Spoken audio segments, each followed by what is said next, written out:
Okay, so this is the video for Dania's work. Let me get it up here. Where are you? Okay. There's that one. And there's the poems. I think you actually submitted this pretty early. So I think it's probably like too early of a draft. So as far as the story goes, like I said, I mean, all writing takes time to kind of.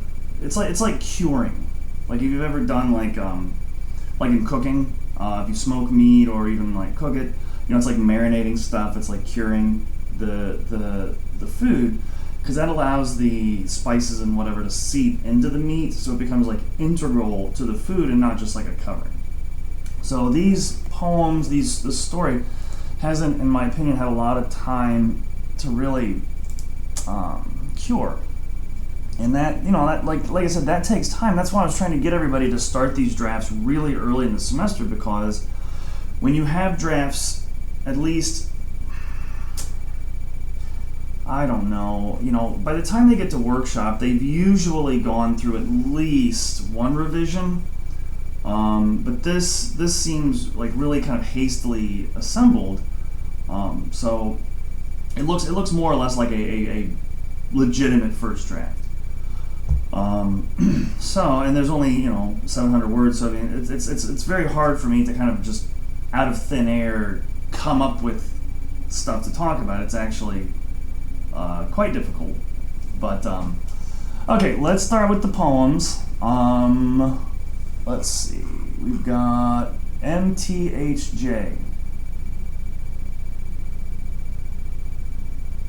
May the harpies justify. I don't know what. And is that a reference to something that I should know? Just one thing to kind of let you know about this. What's funny is that in fiction or poetry, pop culture references, even like 200-year-old culture references, right? They get lost. I'm just kind of commenting in general.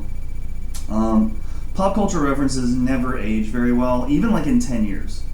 So think about, like, what if you wrote a story about a lady who was really into Gangnam Style, and I'm only mentioning that because you set the setting of the story in Seoul. So that wouldn't quite work. Actually, oh my goodness, okay. I just realized that I have a student meeting in 6 minutes, so I'm gonna have to put this up in 2 different videos, because to use Zoom with the other student, I have to shut this camera down. Okay, so I can't just minimize the window. So that means that I'm gonna have to stop the video and then shut it down in order to use the Zoom. Okay. What was I saying? Let's say, and I'll post this video in 2 parts. Okay, part 1 and part 2. So like if MHTJ is a reference to something pop culture, think about like if this lady was really into Gangnam Style, it was like her life or whatever, and that was the premise of the story. It'd be a terrible story, but notice that like 10 years later, people would look at it and they say, "Oh man, I remember that song. That was kind of annoying." So you see that it's not going to age as well as we might want it to. But anyway, going here, thoughts, memories, hearts, pain, masked smile, death.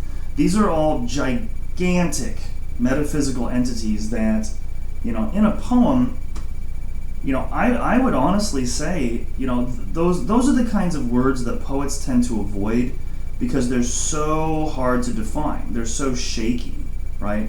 And poems, really, especially lyric poems, they are trying to aim at like a surgeon's scalpel, right? To laser focus down on an idea or a feeling or an emotion or an image or something like that. And that what that does is it sort of by having something very specific or something kind of image driven, almost physical in the poem, it conjures up the metaphysical ideas, right? Even these ideals like thinking, memory, the heart, pain, etc.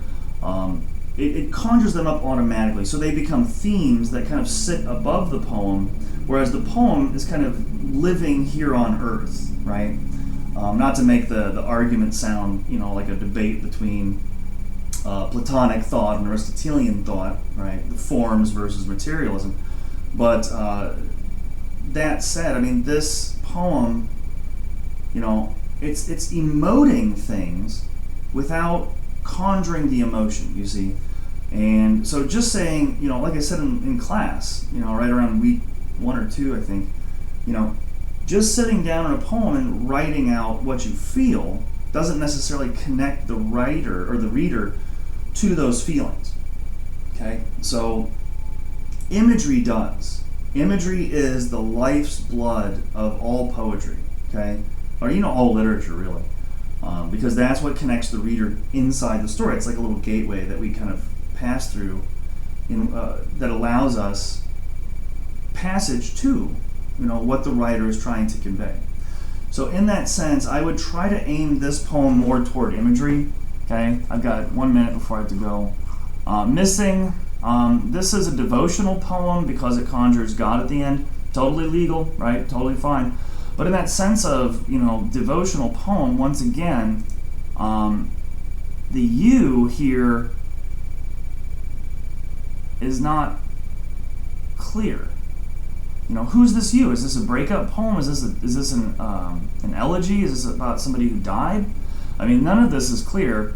So things like, when you're sad, you get tears. They blur the vision. Time flies, right? Memories play in the head.